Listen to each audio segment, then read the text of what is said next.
All right, let's move on to Monday. The 7th bowl we'll cover in this episode. The famous Tostary Bowl between Western Kentucky and Old Dominion in Charlotte, North Carolina. Old Dominion was a dog, now 2.5-point favorite, over under 55.5. Ton of news here. It's a really difficult game to handicap. I'll tell you why. Well, one, Western Kentucky played their guys that were in the portal before. So that's something to keep in mind. And they have a lot of guys in the portal. Starting left guard, Quintavious Leslie, who was amazing. 2-time first-team Conference USA, portal. Starting center, Vincent Murphy, portal. Starting right tackle, Wester Dorsey, portal. They're starting corner, Upton Stout, portal. Starting linebacker, Desmond Baker, portal. Starting safety, Tyleek Allen, portal. One of their other cornerback contributors, TJ Springer, portal.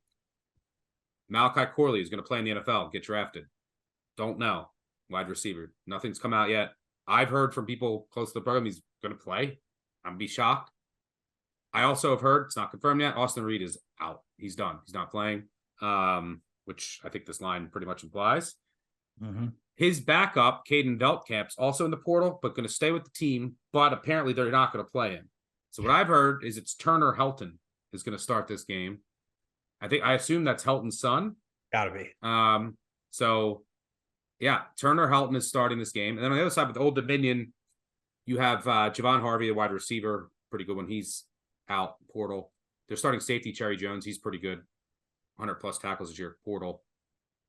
And then one of their defensive linemen, doesn't really matter that much, Brand Epps, but he's decent, portal. And then Jason Henderson, he's out there, star linebacker, who, I mean, this guy is not only was he a nation's leading tackler, he allowed, I mean, this is pretty shocking. He allowed, let me pull this up, 67 yards in 343 coverage snaps.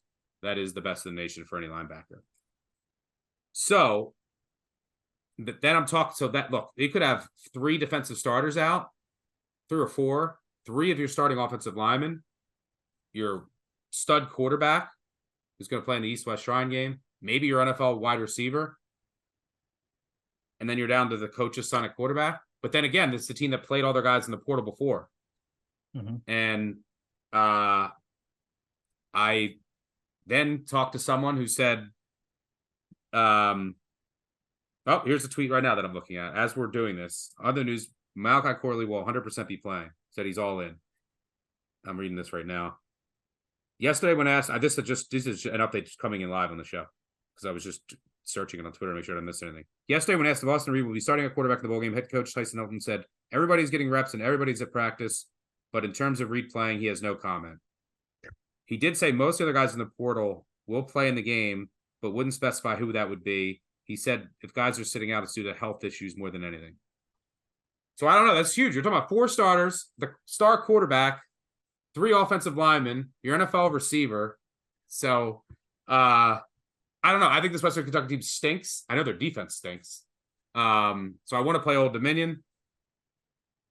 But I don't know. I don't know if half the team's playing Western Kentucky. And I don't know for sure if their quarterback's playing. I was told originally no, but then reading that, I don't even know for sure now. I don't know. This game's tough.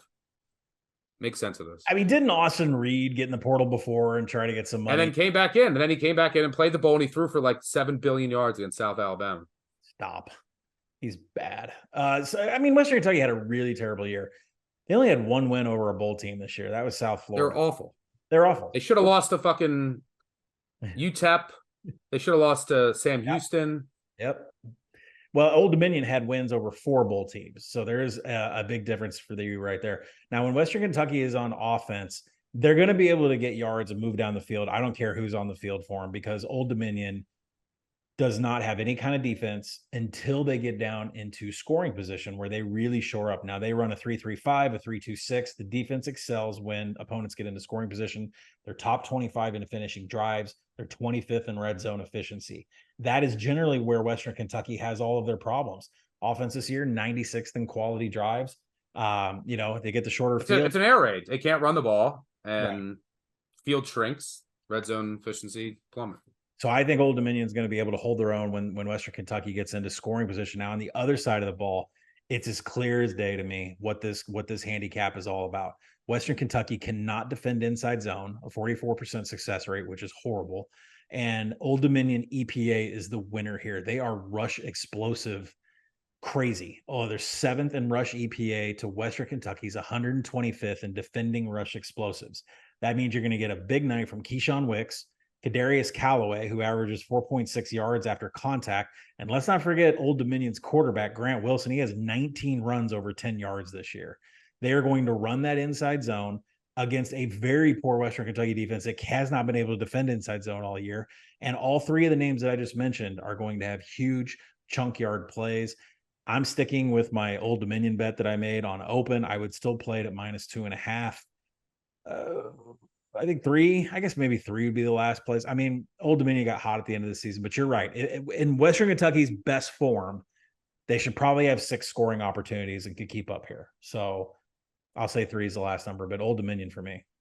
Now, oh, by the way, total, I made 52. These two teams are really fast, 25, 23 seconds per play. Yeah. 55 is key here. So I would wait to see who Western Kentucky plays. Yeah. I mean, also the way I just don't know where the market's going to go either. Cause I'm not sure. Cause like the market will move if all these Western Kentucky guys play, then I can get a better number. But like if Corley and Reed are out and you're down to Helton's son, then this will go to like 4, 4.5.